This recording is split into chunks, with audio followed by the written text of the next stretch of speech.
Before we begin, if you enjoy eerie, slow-burning supernatural horror, make sure you watch this story until the very end. What happened to me inside that grocery store wasn't just strange. It was the beginning of something that still follows me. Something that looks like me. It started on an ordinary Thursday evening. I stopped by the grocery store after work, planning to grab something simple for dinner. The place was usually busy around this time, but when the automatic doors slid open, I stepped into a silence that felt unnatural. A silence filled with staring eyes. People in the produce section froze mid-movement. A man pushing a cart stopped suddenly as if someone had pressed pause on him. A teenager pulling a drink from a fridge dropped it without noticing. And all of them stared at me. Not with surprise, not with confusion, but with recognition. As if they knew me, as if they expected me. I looked behind me, thinking someone else must have entered, someone important, someone they all knew.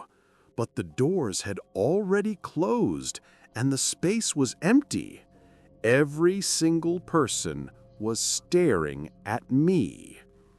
Trying to stay composed, I moved toward the vegetables. But when I passed an elderly woman with a basket, she whispered, barely loud enough for me to hear, "Not the same." I turned to her, startled. "What did you say?" She didn't answer. She just looked at me with a kind of sad disappointment. From the next aisle, a deep male voice muttered, "He's close, but not him." My stomach dropped.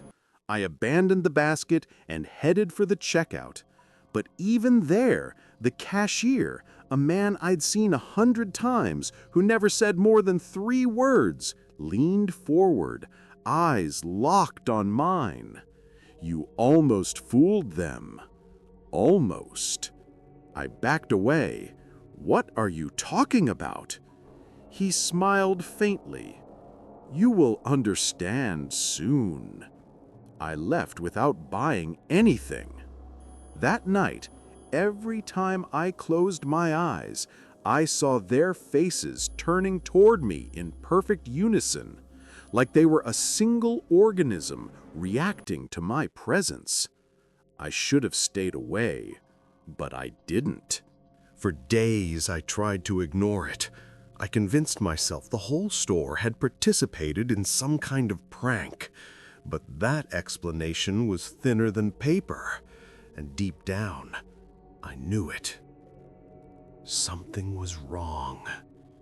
With them. With me. A week later, I ran into one of the store employees outside my apartment building. He was smoking, leaning against the wall, staring into nothing. When he noticed me, the cigarette slipped from his fingers. "It's you," he whispered. I forced a laugh. "Look, about the other day, I don't know what everyone thought they saw, but—" "You should not come back," he interrupted.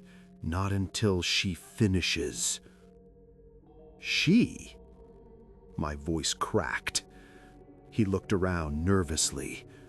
"The one you resemble." I tried to make sense of his words, but there was no sense to be found. "You look like him," the man said.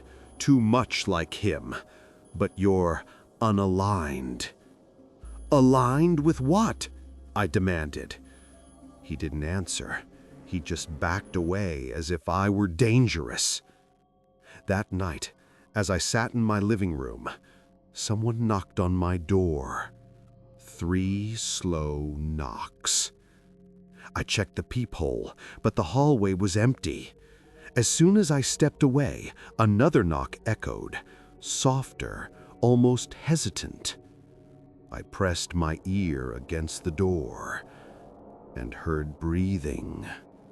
Not human breathing, more like my own, as if someone on the other side was imitating me. I staggered back, heart thundering. The next morning, a small piece of paper was slipped under my door. One handwritten sentence covered it. "You're almost ready." I didn't leave my apartment for 2 days. But avoiding the store didn't stop the dreams. They came every night, fluorescent lights, rows of frozen food, and a man who looked exactly like me standing at the end of every aisle, smiling, waiting, beckoning. And each night, he looked more solid, more real, more me. By the 4th day, I couldn't ignore it anymore. My reflection had begun to lag. At first, it was tiny, a half-second delay when I turned my head, or a faint smile that stayed a moment too long. I blamed exhaustion, paranoia, anything I could think of. But then, I caught my reflection moving when I wasn't. I was brushing my teeth when I froze, and the reflection kept brushing for 2 more strokes before stopping, slowly turning its head toward me with a satisfied expression. I dropped the toothbrush and stumbled back. Reflections don't move on their own, unless the thing in the mirror isn't you. That morning, a Polaroid was taped to my apartment door, a blurry image of the grocery store late at night.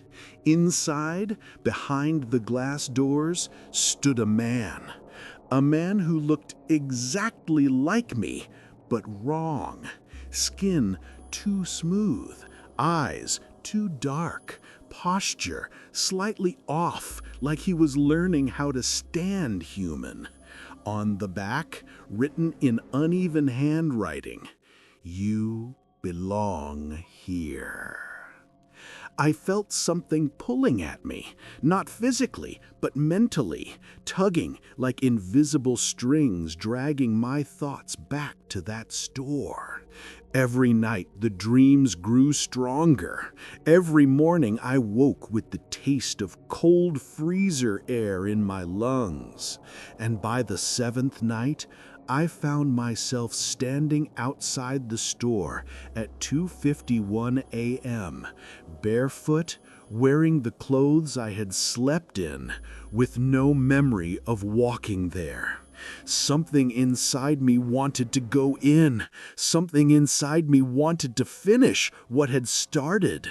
But something else, something faint and desperate, forced me to run home. The next day, I made the worst decision possible. I went inside voluntarily. It was 1 a.m. The store was closed, but the entrance lights were on. The doors slid open without me touching them, as though they recognized me.